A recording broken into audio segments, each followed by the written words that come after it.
A paz do Senhor, sejam bem-vindos a mais uma aula do nosso curso de formação e aperfeiçoamento de professores da escola bíblica. Na primeira aula, eu falei com vocês sobre fundamentos sólidos. Fiz uma breve apresentação do curso, falei um pouco sobre o funcionamento e, na sequência, falei sobre os fundamentos sólidos. Buscando responder à pergunta: o que se espera de um professor da escola bíblica? E esta resposta eu vou continuar dando, porque o propósito é apresentar aqui 10 princípios das atitudes de um professor da escola bíblica. A primeira atitude: fundamentos sólidos. Nesta aula de hoje, eu vou apresentar aqui mais 3 princípios, que serão conexão com a atualidade, ética ministerial na prática e vivendo o que ensina. É o que se espera do professor da escola bíblica. Vamos iniciar então falando sobre conexão com a atualidade. E neste ponto, neste princípio, eu quero abordar aqui a necessidade de compreender e se conectar com a atualidade para tornar as lições mais relevantes e envolventes.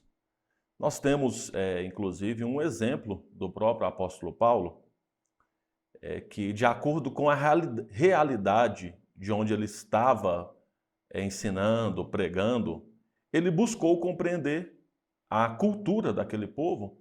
Por exemplo, Atos 17 conta algo que aconteceu com o apóstolo Paulo na Grécia, em Atenas. Quando ele foi ali proclamar o evangelho, ele fez ali uma pesquisa de campo, viu o que estava acontecendo e contextualizou o ensino para a compreensão daquele povo. É o mesmo que nós devemos fazer hoje. A Bíblia, ela é a palavra de Deus, é a mesma sã doutrina. Nós não estamos atualizando a Bíblia, tá bom? Nós estamos buscando contextualizar o ensino, entender a realidade de onde estamos para ensinar com mais eficácia. Um texto também do apóstolo Paulo, que está em Colossenses, capítulo 4, você pode acompanhar aí comigo? Eu estou com a minha Bíblia digital, mas também estou com a minha Bíblia impressa. E Colossenses, capítulo 4, versículos 5 ao 6, diz assim: comportem-se com sabedoria para com os que são de fora. Aproveitem ao máximo todas as oportunidades. A resposta de vocês sejam sempre amável, temperada com sal, para que saibam como responder a cada um. Ou seja, o apóstolo Paulo está instruindo aqui os cristãos a se comportarem com sabedoria diante da cultura ao seu redor, diante das pessoas das quais nós nos relacionamos. Esta palavra é para nós também. E esta passagem, ela destaca a importância de uma postura sábia, amável e temperada com sal ao comunicar a mensagem. Observe, eu peguei aqui um comentário bíblico, comentário Esperança, observe o que ele diz sobre esse texto. Como é tola a ideia de que pudéssemos dizer tudo a todos a qualquer hora. Uma mesma frase, em ocasião inoportuna, pode amargurar e endurecer um coração. E na oportunidade certa, abrir e atingir salutarmente o mesmo coração. Por isso, a sabedoria presenteada pelo Espírito precisa mostrar quando nos cabe falar e quando calar. Quando interpelar a outra pessoa com firmeza e quando esperar com afetuosa paciência. A sabedoria espiritual nos ensina a reconhecer e a aproveitar a hora que talvez jamais retorne desta forma no encontro com outra pessoa. Nós já falamos sobre sabedoria quando respondemos à pergunta o que se espera de um professor da escola bíblica e falamos sobre os fundamentos sólidos. Então, o professor, ele precisa, de fato, ter essa atitude de desenvolver conexão com a atualidade. E isso é possível quando se estuda não só a matéria que vai ensinar, mas estuda também o local aonde você estará lecionando. Conheça os desafios, quais são as influências e empecilhos para o ensino bíblico. Isso vai permitir com que você apresente lições com relevância, com aplicações relevantes para aquele contexto. É um tipo de estudo que é muito utilizado, tá bom, pela ciência, inclusive pela ciência acadêmica de várias formas, é o estudo por meio da observação.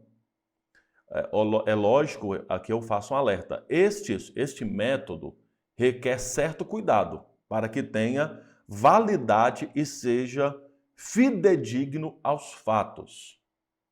Então, na vida diária, a observação é muito utilizada.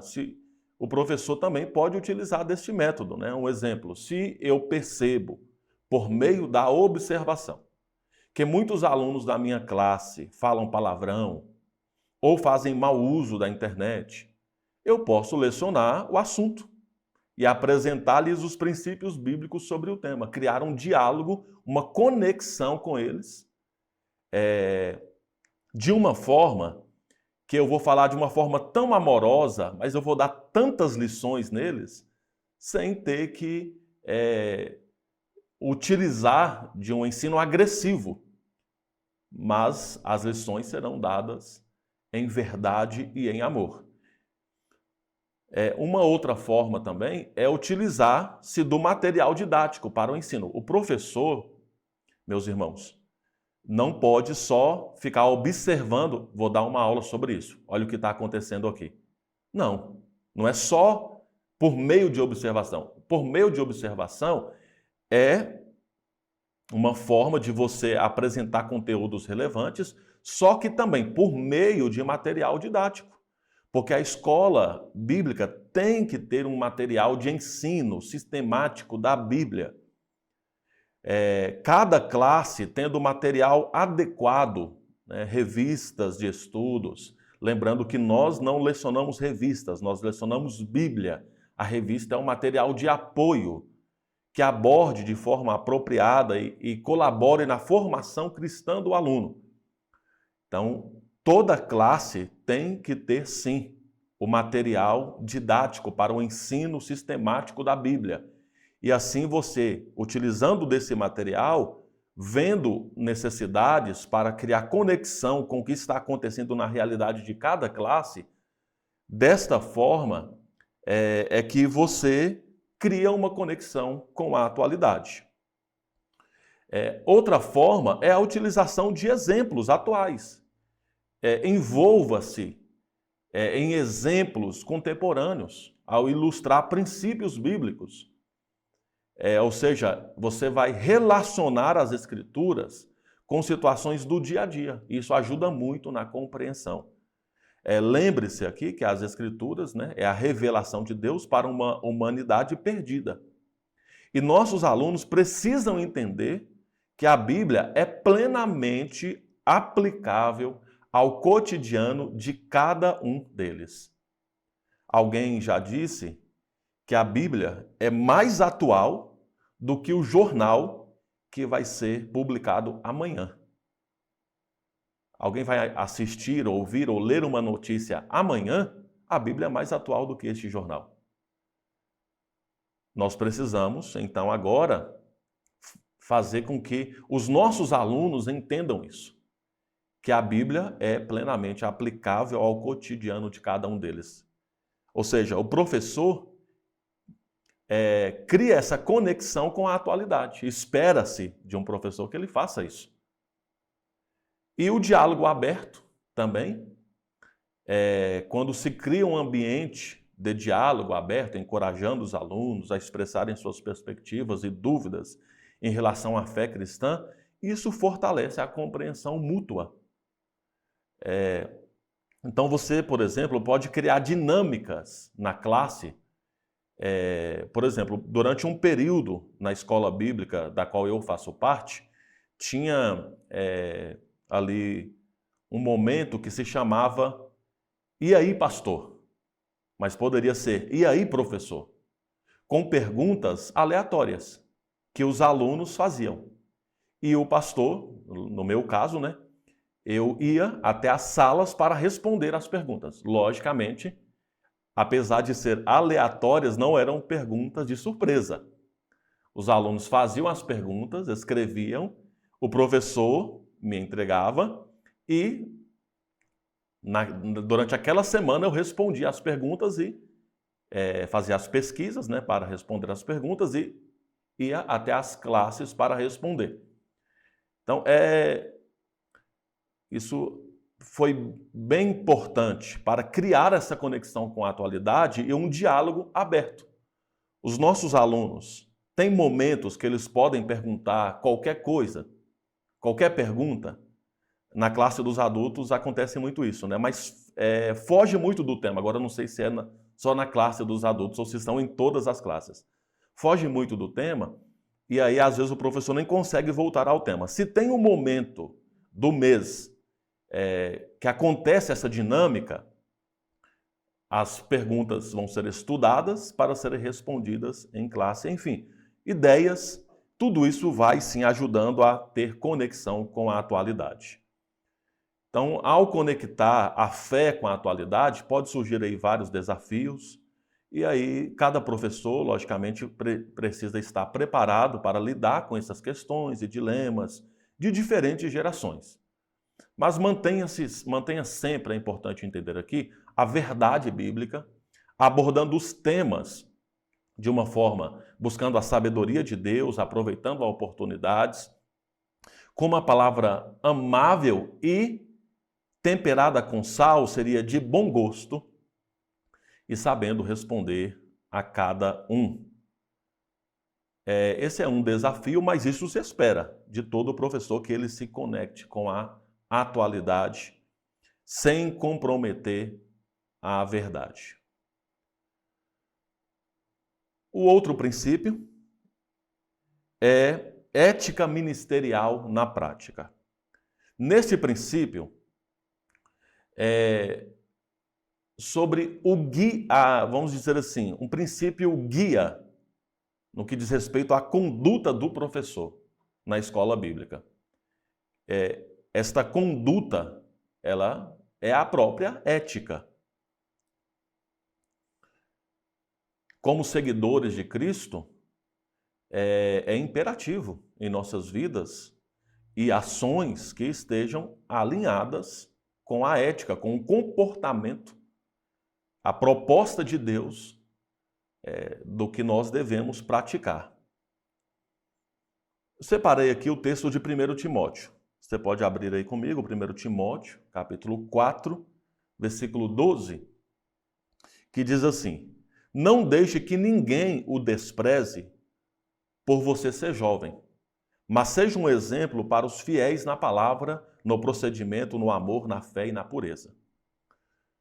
Só entendendo aqui que 1 e 2 Timóteo e Tito são cartas particulares, e Filemon, são 4 cartas particulares, ou seja, não era para a igreja, não era para todo mundo. A primeiro momento elas foram escritas e enviadas para uma pessoa em particular. No decorrer dos anos, a igreja entendeu que estas cartas deveriam ser eclesiásticas. E no caso de 1 e 2 Timóteo e Tito, deveriam ser regras de ministério. Ou seja, quem almeja o ministério deveriam ler estas cartas, 1 e 2 Timóteo e Tito. Então aqui o apóstolo Paulo está instruindo Timóteo a ser um exemplo, não apenas em palavras, mas em todas as áreas da vida. Esta passagem ela destaca a importância de uma conduta ética em todas as fases do ministério. Um breve comentário aqui do John Stott, no livro Lendo Timóteo e Tito com John Stott. Ele faz um comentário bem interessante que eu quero compartilhar com vocês. Ele diz assim: as pessoas não desprezariam a juventude de Timóteo se pudessem admirar o exemplo dele. Isso é ética ministerial na prática. O cristão lidera pelo exemplo, não pela força, e deve ser um exemplo que convide seguidores, não um chefe que os constranja. Como nós desenvolvemos a ética ministerial? Na prática, nós precisamos falar sobre integridade. O que é íntegro, ou seja, completo, aquele que é sincero e honesto de coração. Agir com integridade significa agir com sinceridade e pureza de coração. Não porque humanamente nós podemos, não, mas porque agora nós temos a vida de Deus em nós. Um texto bíblico que deixa bem claro o que é integridade é Filipenses. Talvez a gente tenha dificuldade, de responder o que é integridade. Filipenses 4, 8 ao 9 diz assim: finalmente, irmãos, pensem em tudo que for verdadeiro, tudo que for digno de respeito, tudo que for justo, tudo que for puro, tudo que for amável, tudo que for de boa fama, em tudo o que houver alguma virtude ou algo de louvor, ponham em prática tudo o que vocês aprenderam, receberam, ouviram e viram em mim, e o Deus da paz estará com vocês. Isso é integridade. Ou seja, espera-se de um professor a ética de um professor. A integridade, relacionamentos saudáveis, é assim que nós desenvolvemos a ética ministerial. Mantenha relacionamentos saudáveis com os alunos. Não só com os alunos, demais professores e líderes da igreja. Evite situações que possam comprometer sua integridade e que talvez demonstre mais desunião do que unidade. Provérbios 10, 9 diz: quem anda com integridade, anda com segurança. Mas quem segue veredas tortuosas será descoberto. É ao contrário, da ética do professor, da integridade que o professor deve ter. Andar em veredas tortuosas. Mas a Bíblia diz que será descoberto. Seja um cooperador na obra de Deus, assim a ética vai fluir na prática. E aqui eu não estou dizendo de cargos. Eu tenho um cargo aqui na igreja, eu sou um professor, eu sou um assessor, um superintendente da escola bíblica. Não estou dizendo de cargo, mas sim do que diz 1 Coríntios. O que diz 1 Coríntios capítulo 3, versículo 9? Pois nós somos cooperadores de Deus. Vocês são lavoura de Deus e edifício de Deus. Colabore. A igreja de Corinto estava numa divisão, dizendo, eu sou de Paulo. O outro dizendo, eu sou de Apolo. E o apóstolo Paulo questiona, mas quem é Paulo? E quem é Apolo? A não ser cooperador da obra de Deus? Essa pergunta você tem que fazer.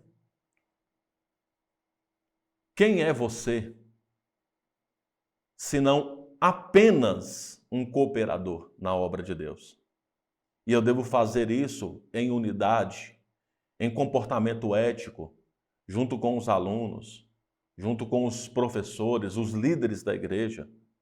Não é uma disputa de quem é melhor, não, porque todos somos cooperadores. E Deus nos usa apesar de nós. Não é por nossa causa que as coisas acontecem. É apesar de nós, das nossas fraquezas, apesar das nossas debilidades, apesar de quem nós somos, Deus é misericordioso para nos usar. E não com exclusivismo, mas usar em unidade. Então, colabore de maneira intencional, esteja disposto a seguir direções que promovam a unidade. O que eu estou fazendo? Está promovendo confusão? Não, não quero ser essa pessoa. O que eu estou fazendo deve promover unidade. Conduta íntegra. A ética ministerial, ela pode ser desafiadora, né? Em um mundo cheio de tentações e pressões, em um ambiente onde nós somos tentados a ficar falando uns dos outros ou falando dos nossos feitos e das nossas realizações, buscando sobressair de alguma forma aos demais. A ética é um desafio. Então esteja atento a situações que podem, né, colocar em risco a sua integridade. A ética ministerial não é um mero conjunto de regras, não. É uma expressão prática do amor e do temor que temos a Deus. Então, ao vivermos uma ética cristã, nós nos tornamos testemunhas poderosas do Evangelho. E isso é o que se espera de um professor, que ele tenha ética ao ensinar a palavra de Deus, ainda mais que ele é uma pessoa que está à frente de um grupo comunicando algo. Eu vou usar esse meu tempo para quê? Para me promover? Para ficar falando de pessoas? Para promover outras pessoas? Não. Eu vou usar esse tempo para promover o Evangelho, a palavra, o ensino cristão, a palavra de Deus. Eu não vou usar coisas da minha vida ou da vida de outras pessoas, situações para expô-las, não. Eu sou um expositor da palavra de Deus. E vamos estudar a palavra e trilhar nesse caminho aí da sabedoria com dedicação e integridade. Este princípio de conduta é muito importante. O que se espera de um professor da escola bíblica? Já disse, fundamentos sólidos, conexão com a atualidade, ética ministerial na prática e vivendo o que ensina. Esse é o terceiro princípio desta aula, que eu quero apresentar para vocês. Neste princípio, aqui eu estou pensando em influenciadores. Acho que a palavra é essa, influenciadores.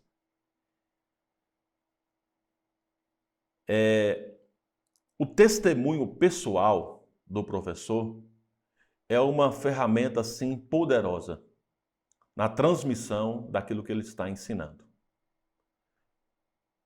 Um texto de João, capítulo 13, versículo 35, diz assim: nisto todos conhecerão que sois meus discípulos, se vós amardes uns aos outros. Observe, querido professor, professora, aqui não está dizendo assim, olha, nisto todos conhecerão que sois meus discípulos. Se você der uma aula teórica, uma aula muito bem estruturada. Não. Vocês mostrarão ao mundo, nós devemos fazer isso, que somos discípulos de Jesus no testemunho. Se amardes uns aos outros. Um outro texto é Mateus capítulo 5, versículo 16. Diz, assim brilhe a luz de vocês diante dos outros, para que vejam as suas boas obras e glorifiquem o Pai de vocês, que está nos céus. Testemunho. Vivendo o que ensina, brilhe a luz de vocês diante dos outros. Para que vejam, vivendo o que ensina, vejam o seu testemunho e glorifiquem o Pai que está nos céus. A vida do cristão, aqui logicamente eu faço um destaque, especialmente a do professor na escola bíblica, deve refletir a luz de Cristo. Esse texto destaca a importância de viver de maneira que glorifique a Deus e inspire outros a seguirem o caminho da fé. Como isso acontece? De qual forma eu posso desenvolver ainda mais esse princípio, viver o que ensina? Meus irmãos, nós estamos numa época de influenciadores digitais, né? Numa época onde muitas, não estou dizendo todos, muitas pessoas que não seriam ouvidos em lugar nenhum, às vezes nem na própria família. Aquela pessoa não tem testemunho, não tem exemplo. Aquela pessoa não tem atitude nenhuma de influenciar nem a sua família, as pessoas que conhecem de fato. As pessoas que conhecem de fato são poucas no relacionamento ali, família, pessoas mais próximas, conhecem de fato aquela pessoa. E ela não tem influência nenhuma nesse meio. Mas na internet, ela tem milhões de seguidores. Ela é um influenciador digital. E muitos falando um monte de besteira. Falando um monte de coisas que não presta e influenciando outros.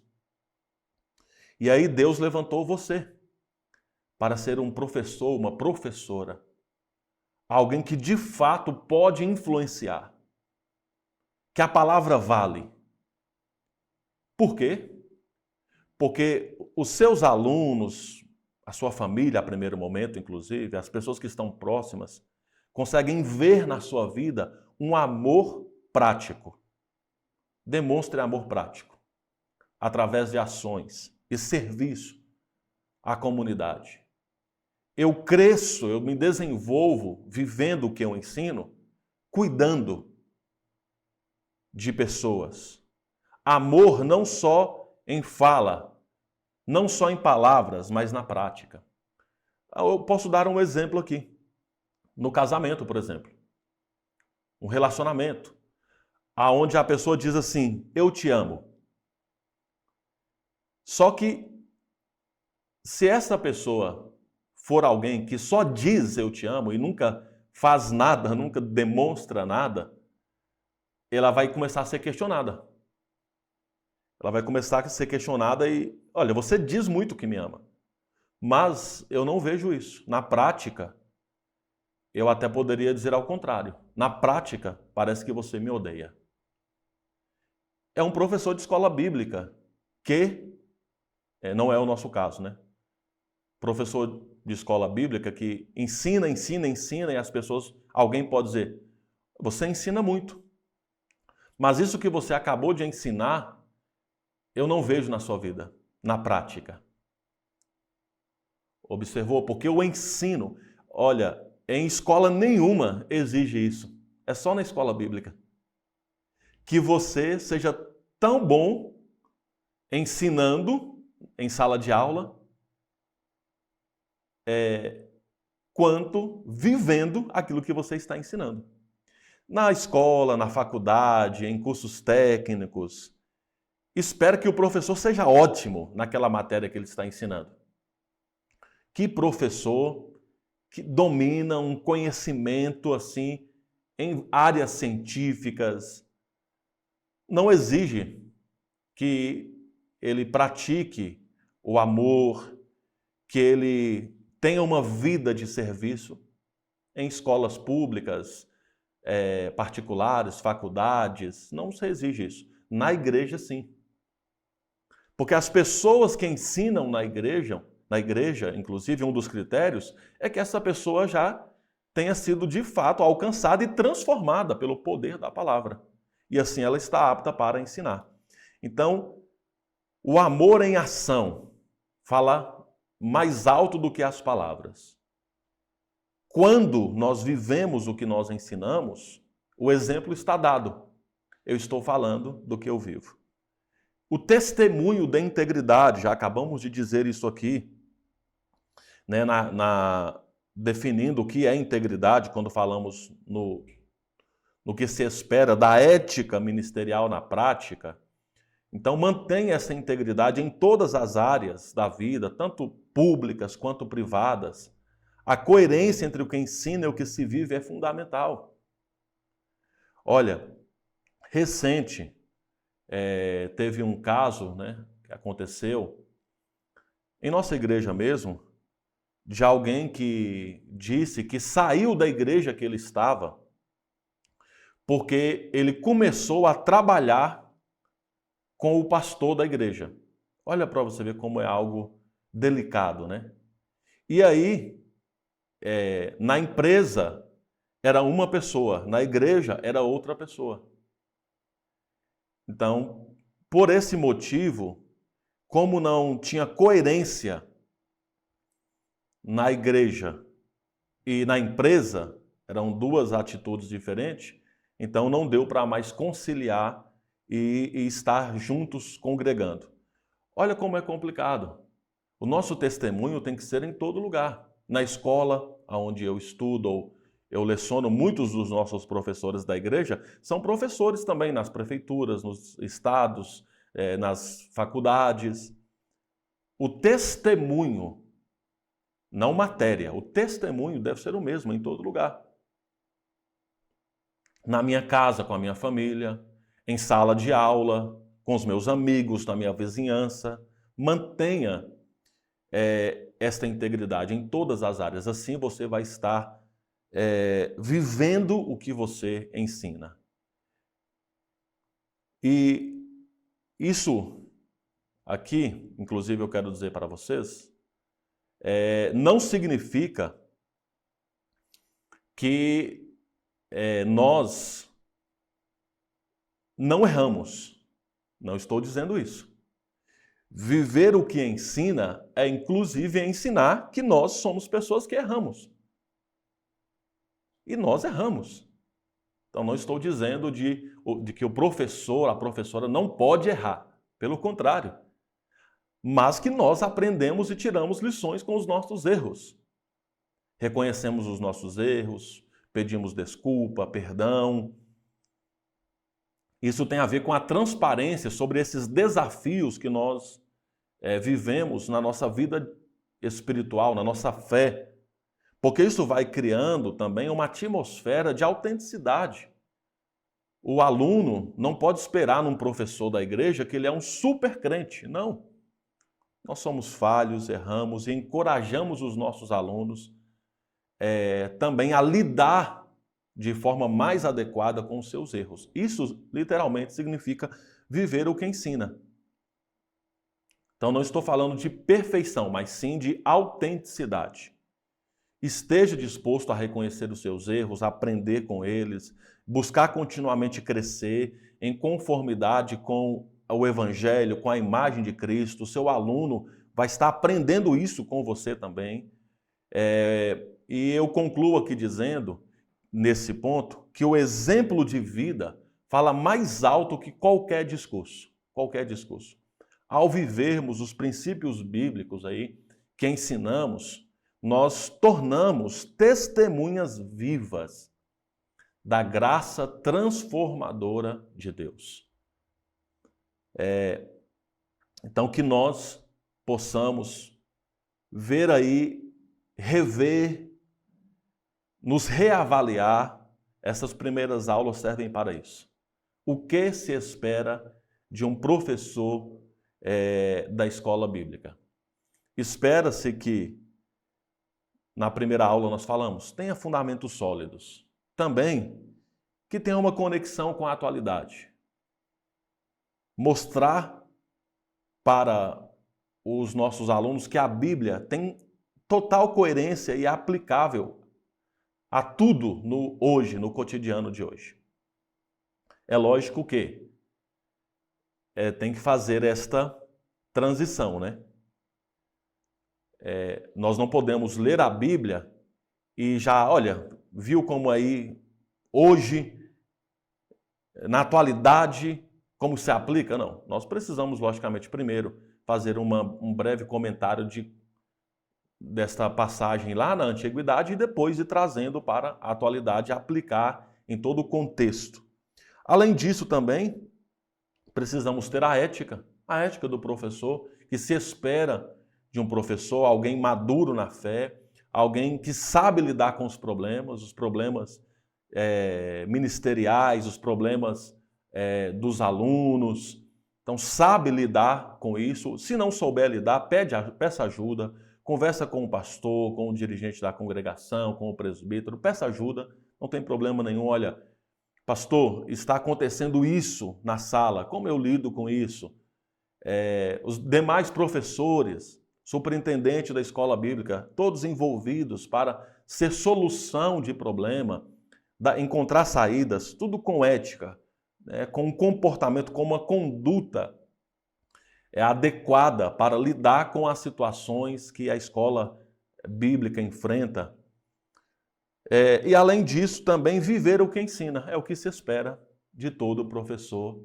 E por hoje eu encerro aqui, nesse ponto em específico, vivendo o que ensina, porque a nossa vida deve ser uma carta aberta, uma carta viva, que demonstre o amor de Deus e autenticidade, não perfeição. Na próxima aula, eu continuo respondendo estas perguntas. Esta pergunta. O que se espera de um professor da escola bíblica? E na próxima aula, eu vou falar sobre inovação no ensino, muito importante. Vou falar sobre atendendo às necessidades individuais, outro tema também que tem a ver nessa relação professor, professora e alunos.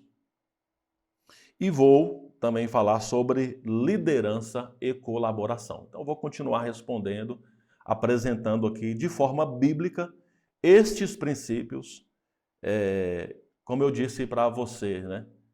Talvez ninguém nunca respondeu a pergunta: o que se espera da minha pessoa, agora eu sendo um professor da escola bíblica? Ou talvez você já tenha isso muito bem respondido. De qualquer forma, eu acredito que estou aí colaborando de alguma forma para consolidar melhor o seu ministério do ensino. Eu concluo dando uma palavra aos professores em potencial. Ou seja, você ainda não leciona, você tem interesse no assunto, você está buscando se aperfeiçoar e tem interesse em ser um professor, sim. Esse interesse, ele precisa ser manifesto. Diga, pelo menos, ao pastor, ao dirigente da congregação, que você tem interesse para que vocês possam orar juntos. Talvez não vai ser assim. Pode ser que a necessidade seja tão grande que você diga: pastor, eu tenho interesse de lecionar na escola bíblica. E aí o pastor diga: domingo que vem você já estará lecionando. Pode ser que tenha uma necessidade já assim urgente. Mas a primeiro momento, diga que você está orando e se preparando para assumir. Porque Deus nos dá oportunidades quando nós estamos nos preparando. Eu estou me preparando para o quê? Deus nos dá oportunidade, você terá certamente oportunidades. Mas manifeste isso à liderança, para que possam estar orando com você. E Deus vai direcionar. Nós precisamos sim de trabalhadores nesta área da igreja, e trabalhadores preparados e disponíveis para a obra de Deus e capacitados por meio do próprio Espírito Santo. E o que nós estamos fazendo aqui é uma obra de Deus, meus irmãos. O curso de formação e aperfeiçoamento é uma obra de Deus para preparar, nós possamos estar preparados para o ministério. Deus lhe abençoe, vamos orar. concluindo esta aula, Senhor, louvado és o teu nome para sempre. Seja engrandecido e adorado. A ti damos honra e glória. Nós nos reunimos sempre em respeito ao Senhor, em devoção, em admiração. E queremos que tudo que aprendemos, o Senhor nos capacite para viver na prática. Pelo poder do teu Espírito Santo, nos anime e fortaleça a fé de cada um dos meus irmãos, que possamos continuar ensináveis a cada dia e que o Senhor possa nos conduzir a cada dia, direcionar na tua boa obra. É a oração que fazemos em nome de Jesus. Amém. Deus abençoe todos vocês. Um abraço, até a próxima aula.